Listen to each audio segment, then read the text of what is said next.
નમસ્કાર મિત્રો, સ્વાગત છે આપણી યુટ્યુબ ચેનલની અંદર। તો આજે આપણે દેશ અને દુનિયાના અને તાજા અને મહત્વ સમાચારની વાત કરવાના છીએ, તો વિડીયોને અંત સુધી જોવા વિનંતી। સૌપ્રથમ સમાચારની વાત કરો કે માત્ર 20 રૂપિયામાં રોકી મેળવો 2 લાખની ભેટ। મૂળ સભા સંબોધી અભિયાન અંતર્ગત ગુજરાતમાં પ્રધાનમંત્રી સુરક્ષા વીમા યોજનામાં માત્ર 28 ઓગસ્ટ 2026ની તિથિ રેકોર્ડ બ્રેક કુલ 2.1 કરોડથી વધુ લાભાર્થીઓને જોડાયા છે। આ લાભાર્થીઓને વાર્ષિક માત્ર 20 રૂપિયા ભરીને પોતાના આકસ્મિક મૃત્યુ અથવા અપંગના કિસ્સામાં રૂપિયા 1 થી 2 લાખ સુધીના વીમા સુરક્ષા કવચ લઈને પોતાના પરિવારની આર્થિક સુરક્ષા વધુ સુનિશ્ચિત કરી શકે છે।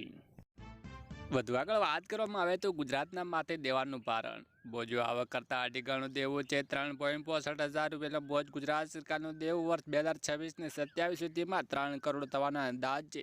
રાજ્યના દરેક નાગરિક પર સરેરાશ 3.487નું માથાદીઠ ગુજરાતના એક સરેરાશ પરિણામ પર આશરે 33.570 દેવું ગણી શકાય છે। 1999 અને 2000ના રાજ્યના દેવું માત્ર 18,510 કરોડ હતું, જે આસમાને પહોંચ્યું છે। આગામી 3 વર્ષમાં સરકારે દેવાના 3.80 કરોડથી જે વધતો થવાની શક્યતા છે।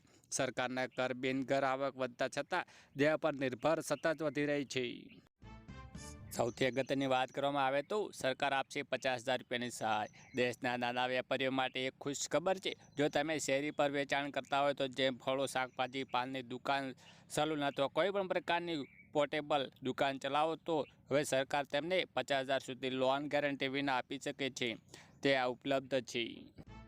સૌથી અગત્યની વાત કરવામાં આવે તો રાંધણ ગેસ અંગે સરકારનો મોટો આદેશ। એલપીજી અછત વચ્ચે સરકારે ગેસ સિલિન્ડરના સંગ્રહખોરી પર કડક કાર્યવાહી શરૂ કરી છે।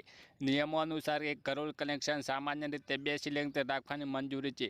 એક સક્રિય ઉપયોગ માટે અને એક બેગ તરીકે મર્યાદાથી વધુ રાખવાની ગેસ કનેક્શન રદ થઈ શકે છે।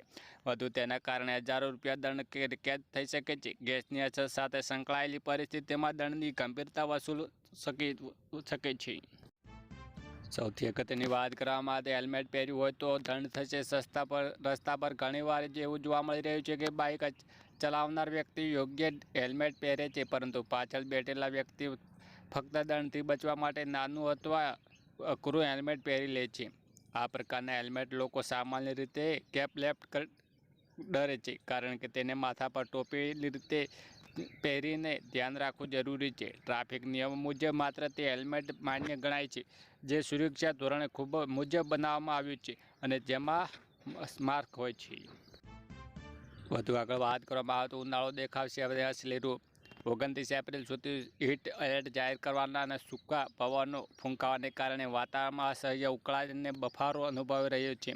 આ ગંભીર સ્થિતિમાં ધ્યાનમાં રાખીને હવામાન વિભાગે સંયુક્ત રીતે આગામી 29 એપ્રિલ સુધી હીટ એલર્ટ જાહેર કર્યું છે। તંત્રના લોકોને ખાસ સૂચના। આગામી દિવસોમાં ગરમીનું પ્રમાણ યથાવત રહેવાની આગાહી કરવામાં આવી છે।